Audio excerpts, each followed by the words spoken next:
Bismillahirrahmanirrahim. Assalamualaikum warahmatullahi wabarakatuh.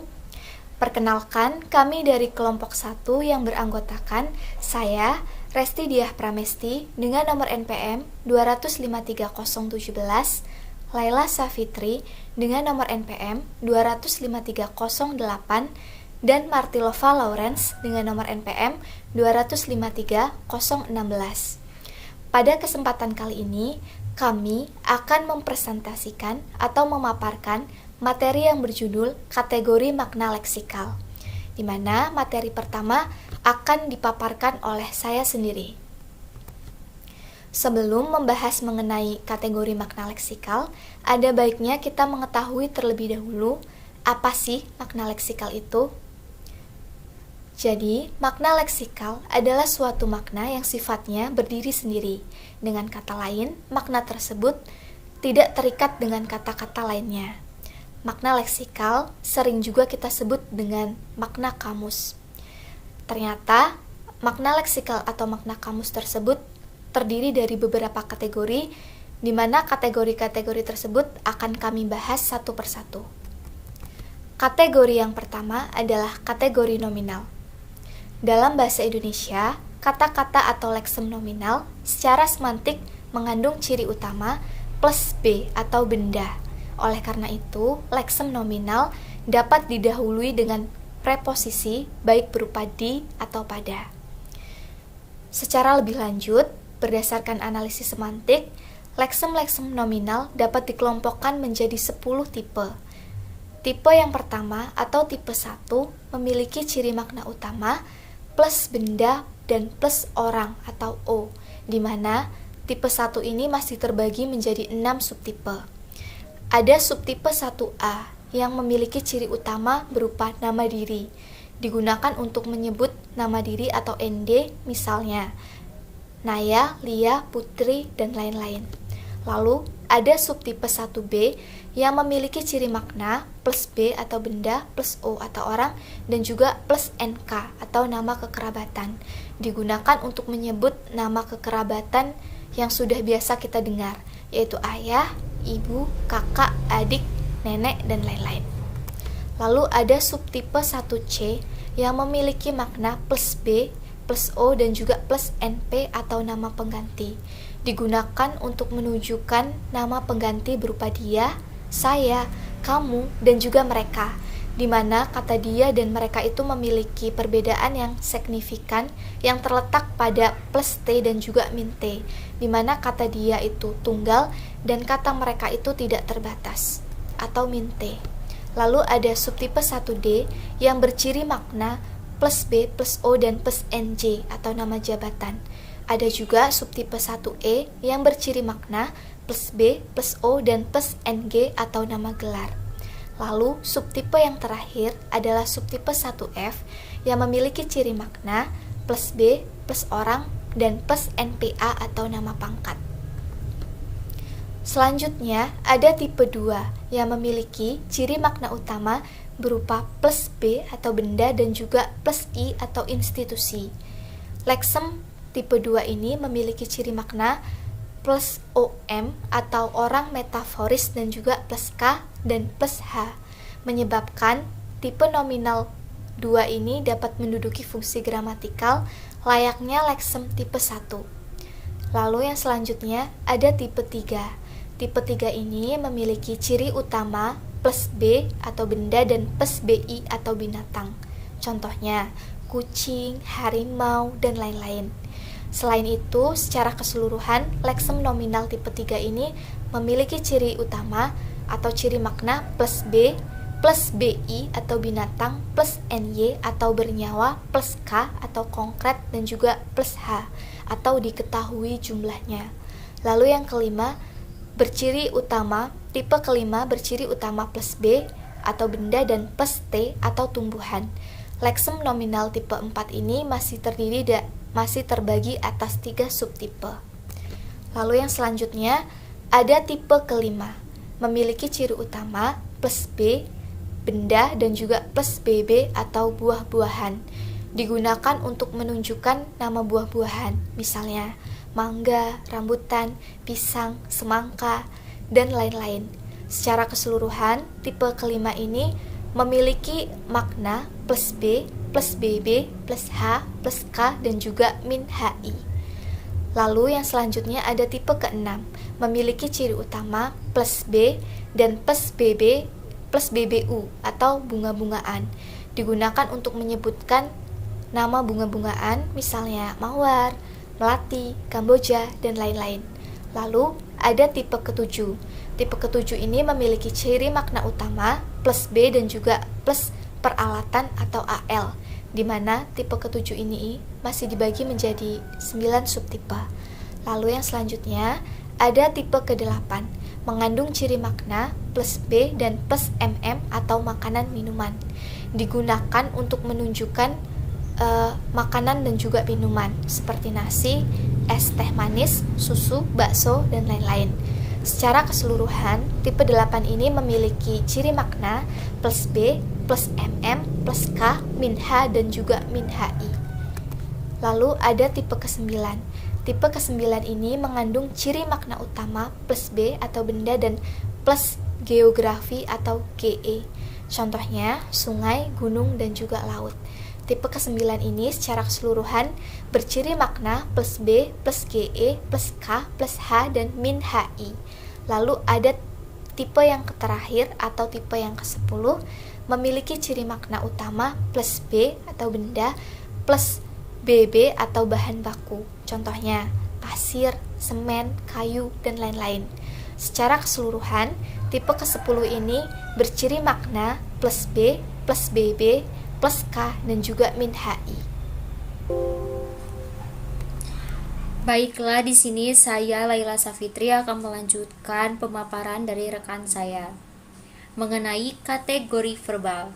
Leksem verbal dalam bahasa Indonesia secara semantik ditandai dengan mengajukan 3 macam pertanyaan terhadap subjek tempat verba, menjadikan predikat klausanya. Ketiga pertanyaan itu adalah: yang pertama, apa yang dilakukan subjek dalam klausa tersebut?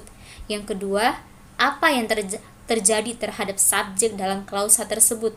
Yang ketiga, bagaimana keadaan subjek dalam klausa tersebut? Berdasarkan analisis semantik, sejalan dengan Tampu Bolon, kategori verbal dapat dibedakan menjadi 12 tipe. Ke-12 tipe itu adalah: tipe pertama ini adalah verba yang secara semantik menyatakan tindakan, perbuatan, atau aksi. Pelaku verba ini adalah sebuah mewujud berupa sebuah nomina yang berciri makna, bernyawa, dan tindakan sebagai penggerak tindakan yang disebutkan oleh verba. Secara semantik, verba tipe pertama ini sebenarnya dapat dibedakan menjadi verba tindakan. Yang pertama, pelakunya adalah manusia. Yang kedua, pelakunya adalah manusia dan bukan manusia. Yang ketiga, pelakunya bukan manusia. Contohnya, leksem baca dan tulis adalah tindakan yang termasuk kelompok manusia. Makan dan minum adalah verba tindakan yang termasuk kelompok pelakunya manusia dan bukan manusia. Sedangkan pagut dan patuk adalah verba tindakan yang pelakunya bukan manusia. Tipe kedua, verba yang menyatakan tindakan dan pengalaman. Pada verba ini, pelakunya adalah sebuah mewujud berupa nomina, berciri makna, bernyawa, dan bertindak sebagai penggerak tindakan yang disebut oleh verba, sekaligus dapat pula sebagai mewujud yang mengalami secara kognitif, emosional, atau sensasional. Contohnya, dia menaksir harga mobil bekas itu. Dia pada kalimat pertama adalah wujud yang melakukan tindakan, sekaligus mengalaminya. Untuk tipe yang ketiga, tipe ini adalah verba yang menyatakan tindakan dan pemilikan. Pelaku verba ini adalah mewujud berupa nomina berciri makna, bernyawa, dan bertindak sebagai penggerak tindakan yang disebut oleh verba tersebut. Sedangkan pemilik bisa juga ketidakpemilikan, juga berupa nomina berciri makna, bernyawa. Contohnya, Dika beli mobil dari Pak Fuad. Dari kedua kalimat tersebut, Dika adalah pelaku, sedangkan Pak Fuad adalah pemiliknya. Kadang pemilik tidak direalisasikan dalam satu kalimat. Tipe yang keempat, tipe ini merupakan verba yang menyatakan tindakan dan lokasi. Pelaku tindakan berupa nomina berciri makna bernyawa yang dapat mengalami tindakan itu sendiri maupun tidak. Lokasinya berupa frase preposisional, contohnya, Nita pergi ke pasar. Tipe kelima, tipe ini merupakan verba yang menyatakan proses. Subjek dalam kalimat ini berupa nomina umum yang mengalami proses perubahan keadaan atau kondisi. Contoh, daun tembakau itu layu. Ada 3 persoalan mengenai tipe 5 ini dan juga verba proses lainnya.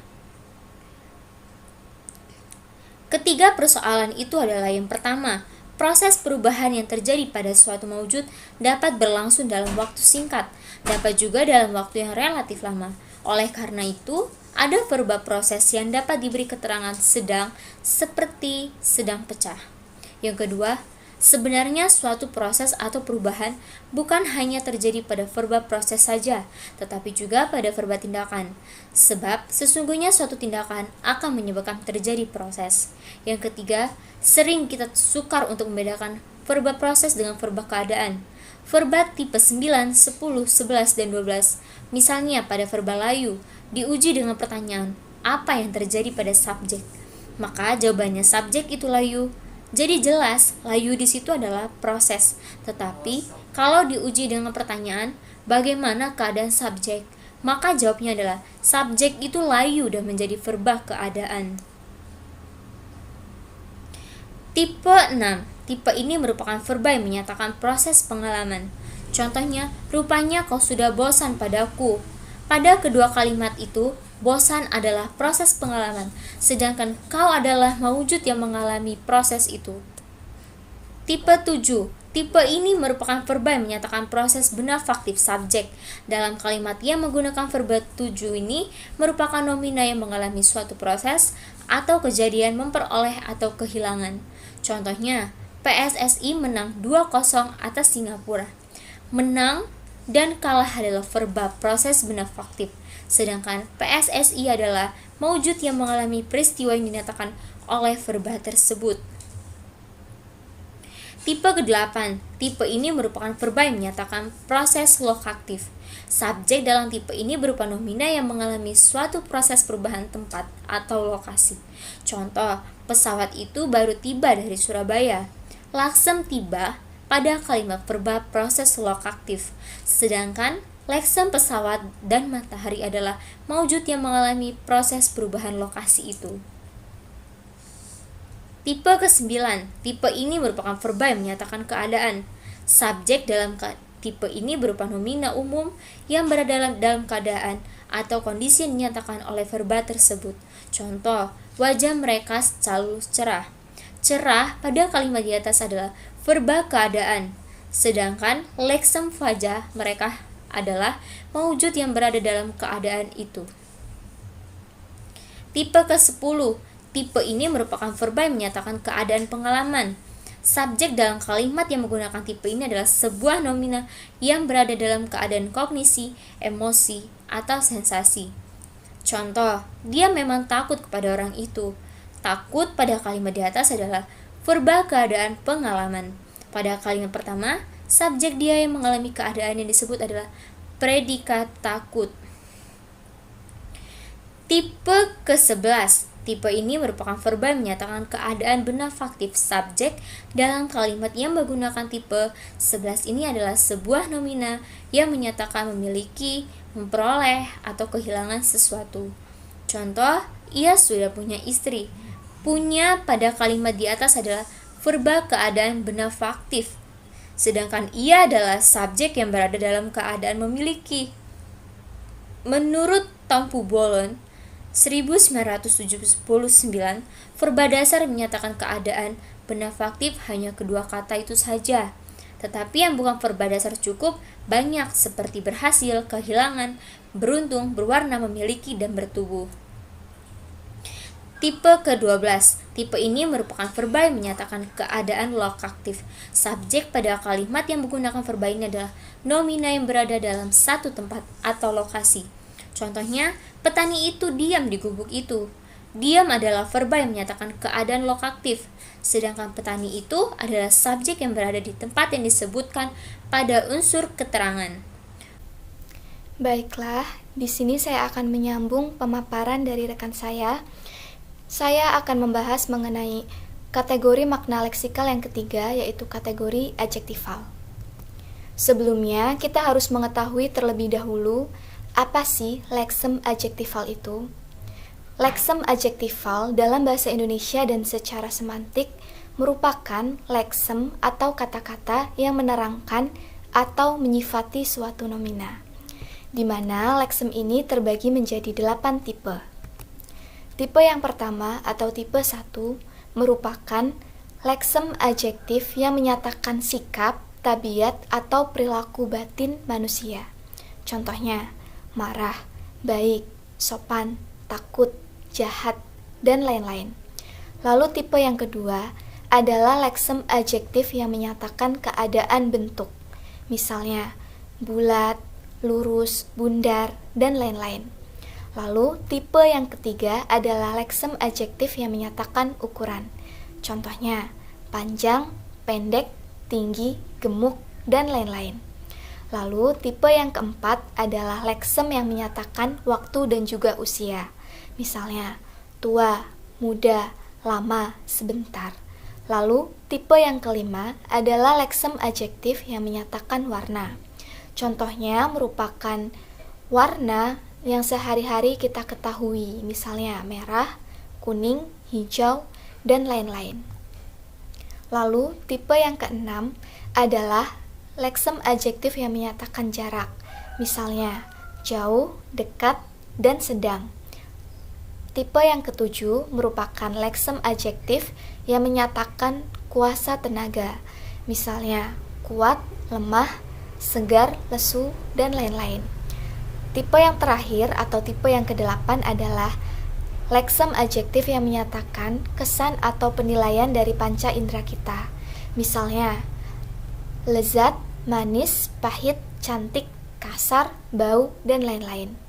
Perbedaan yang hakiki dari semua tipe yang telah disebutkan itu adalah antara verba keadaan dengan verba adjektifal memiliki perbedaan yang terletak pada fungsinya dalam suatu konstruksi, di mana dalam konstruksi predikatif, leksem-leksem tersebut itu memiliki sifat sebagai verba, sementara dalam konstruksi atributif, leksem-leksem tersebut itu memiliki sifat adjektifal. Baiklah, saya Martilova akan melanjutkan pemaparan dari teman saya, Laila Safitri, yaitu materi tentang kategori pendamping dan kategori penghubung.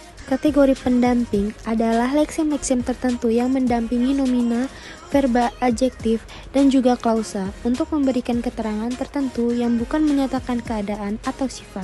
Pendamping nomina terbagi dari 10, yaitu pengingkaran, yang kedua kuantitas atau jumlah, yang ketiga pembatasan, dan yang keempat tempat berada, hak asal, keenam tempat tujuan atau suatu sasaran, yang ketujuh hal atau perkara, yang kedelapan alat, yang kesembilan pelaku, dan yang kesepuluh batas atau tempat waktu. Pertama ada pengingkaran. Leksem ini hanya satu, yaitu bukan yang ditempatkan di muka nomina tersebut. Misalnya, bukan buku. Yang kedua yaitu kuantitas atau jumlah. Jumlah leksem untuk menyatakan kuantitas banyak, antara lain beberapa, semua, seluruh, sejumlah, dan banyak. Selanjutnya pembatasan. Leksemnya adalah hanya dan saja. Leksem hanya ditempatkan di muka nomina, sedangkan leksem saja ditempatkan di belakang nomina. Yang keempat, tempat berada. Leksem yang digunakan adalah di dan pada. Selanjutnya tempat asal. Leksem yang digunakan adalah dari. Selanjutnya tempat tujuan atau arah sasaran. Leksem yang digunakan adalah ke dan kepada. Selanjutnya hal atau perkara. Leksem yang digunakan adalah tentang, mengenai, perihal, dan masalah. Pendamping lazim digunakan di depan nomina yang berada dalam suatu klausa transitif. Kedelapan, pelaku. Leksem yang digunakan adalah kata oleh yang ditempatkan di muka nomina. Selanjutnya, Batas tempat dan batas waktu. Leksem yang digunakan adalah kata sampai dan hingga yang ditempatkan di muka nomina atau nomina waktu. Pendamping verba. Leksem-leksem pendamping verba antara lain menyatakan 1. Pengingkaran. Leksem yang digunakan adalah kata tidak dan bukan yang ditempatkan di muka verba.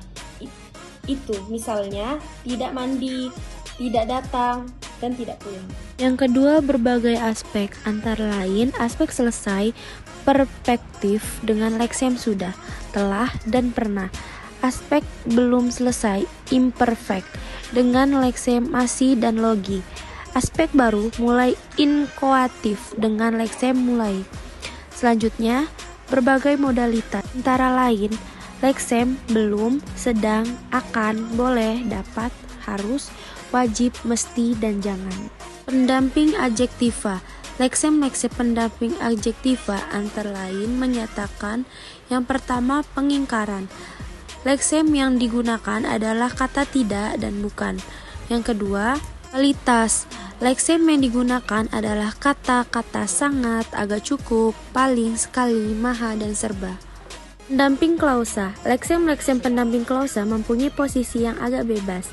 Leksem-leksem itu dapat ditempatkan pada awal klausa, di tengah klausa, atau pada akhir klausa. Leksem-leksem pendamping klausa ini antara lain yang pertama kepastian, kedua keraguan, dan yang terakhir harapan. Selanjutnya, kategori penghubung. Kategori penghubung adalah leksem-leksem tertentu yang bertugas menghubungkan baik kata dengan kata, frase dengan frase, klausa dengan klausa, maupun kalimat dengan kalimat secara koordinatif maupun secara subordinatif. Penghubung subordinatif menghubungkan dua konstituen yang kedudukannya tidak setingkat. Konstituen yang satu merupakan konstituen bebas, sedangkan konstituen yang lain yang di mukanya diberi leksem penghubung subordinatif. Subordinatif ini merupakan konstituen bawahan yang terikat pada konstituen pertama. Posisi kedua konstituen itu dapat dipertukarkan sehingga penghubung subordinatif itu dapat berada pada awal kalimat maupun di tengah kalimat. Penghubung koordinatif. Leksem-leksem penghubung koordinatif antara lain menyatakan makna penghubung, pemilihan kata, kuantitas, kualitas, dan pembatas. Leksem penghubung koordinatif itu ada penghubungan. Leksem yang digunakan adalah untuk menyatakan penggabungan antara dua buah kata, dua buah frase, atau dua buah klausa, serta untuk menyatakan penggabungan bisa sama seperti dan, dengan, untuk menyatakan gabungan biasa antara dua buah kata. Selanjutnya, pemilihan. Leksem yang digunakan adalah kata atau leksem ini dapat menghubungkan kata dengan kata dan juga klausa dengan klausa. Selanjutnya yaitu kuantitas. Leksem yang digunakan antara lain sering, sering sekali, acap kali, jarang, banyak, kurang selalu, dan sebagainya. Selanjutnya kualitas. Leksem yang digunakan antara lain sangat, agak, cukup, paling, dan sekali. Leksem ini lazimnya mendampingi verba keadaan. Selanjutnya pembatasan. Leksem yang digunakan adalah kata saja dan hanya. Leksem saja diletakkan di belakang verba, sedangkan hanya di muka verba. Sekian pemaparan materi dari saya tentang kategori pendamping dan kategori penghubung. Sekian dan terima kasih.